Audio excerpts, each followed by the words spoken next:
पहलगाम हमले के बाद कई ऐसी कहानियां सामने आई हैं जो हमारे देश में चल रही थी और हमें खबर नहीं थी। एक ऐसी ही कहानी सीआरपीएफ जवान की भी है जिसे अटारी बॉर्डर पर रोते हुए देखा गया। सरहद पार करके सीआरपीएफ जवान की पाकिस्तानी दुल्हन 9 महीने बाद भारत आती है और फिर पहलगाम हमले के बाद वापस जाने की बारी भी आ जाती है।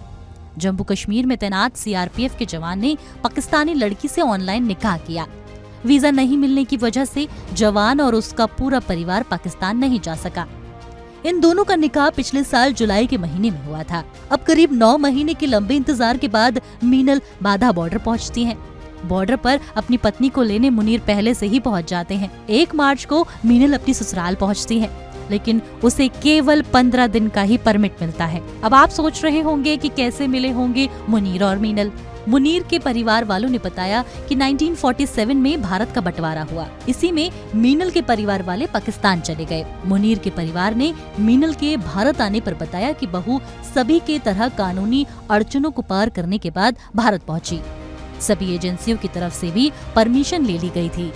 मीडिया रिपोर्ट्स के मुताबिक मुनीर अहमद जम्मू के भलवाल तहसील के राब्ता हड़वाल गांव के रहने वाले हैं। इस समय वे रियासी जिले के शिवखोरी के रानसू में तैनात हैं। कुछ वक्त पहले मुनीर का रिश्ता पाकिस्तान के सियालकोट में कोटली फकीर चंद की रहने वाली मीनल खान से हुआ। मीनल के पिता का नाम असगर खान है। शादी से पहले मुनीर ने वीजा के लिए अप्लाई किया था, लेकिन सरहद पर बढ़ती टेंशन की वजह से वीजा मिलने में कुछ परेशानी आई।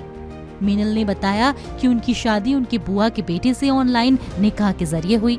मीनल की कहानी तब सुर्खियों में आई जब पहलगाम हमले के बाद भारत सरकार ने सुरक्षा कारणों से कुछ वीजा नियमों को और सख्त कर दिया और रद्द कर दिया।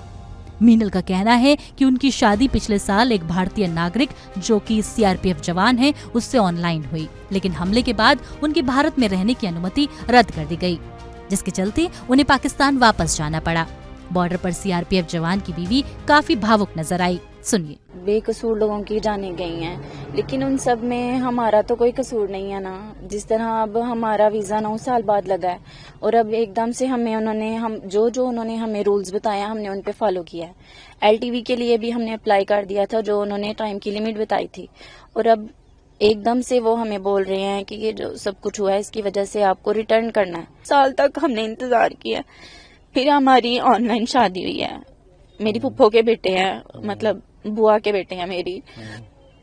हमारा ऑनलाइन निकाह हुआ है, फिर हमें वीजा मिला है और अब 2 माह हुए हैं मुझे आए हुए और ये एकदम से ऐसे कह रहे हैं। इसके साथ ही जवान का इस पर क्या कुछ कहना रहा उन्हें भी देखिए। उसके बाद ये अभी एलटीवी पे थी। एलटीवी हमने 13 मार्च से अप्लाई किया हुआ था, हमें स्टे बोला था रखने के लिए। तो अभी पहले हमारा एक बार ऑर्डर निकला डिपोर्ट का परसों, फिर हमने जब बताया कि हम तो एलटीवी में हैं तो उन्होंने कैंसिल कर दिया। फिर आज अचानक से फिर से नोटिस कब दिया था आपको? आज रात में दिया गया। मतलब कल रात में दिया? हाँ, ये रात में जी। ये पाकिस्तान में कहाँ के रहने वाले? किसी अधिकारी ने कुछ बोला कि नहीं? कुछ नहीं बोला। अभी तो डायरेक्ट सीधा पुलिस की तरफ से भेज दिया। बस में बैठाया वाले आए जी। अभी ये बोल रहे हैं कि आपका एलटीवी अभी नहीं आया है, इसलिए हम डिपोर्ट कर। ये कहानी यहीं तक नहीं थी। अब सीआरपीएफ जवान की बीवी वापस भारत आ रही है। जी हाँ, जम्मू कश्मीर और लद्दाख हाई कोर्ट ने बड़ी राहत दी है और उन्हें पाकिस्तान वापस भेजने पर रोक लगा दी है और वो आधे रास्ते से वापस भारत आ रही हैं। ऐसे में सीआरपीएफ जवान की पाकिस्तानी बीवी और इस पर तमाम अपडेट के लिए आप हमारे साथ बने रहें और कमेंट बॉक्स में अपनी राय जरूर पेश करें।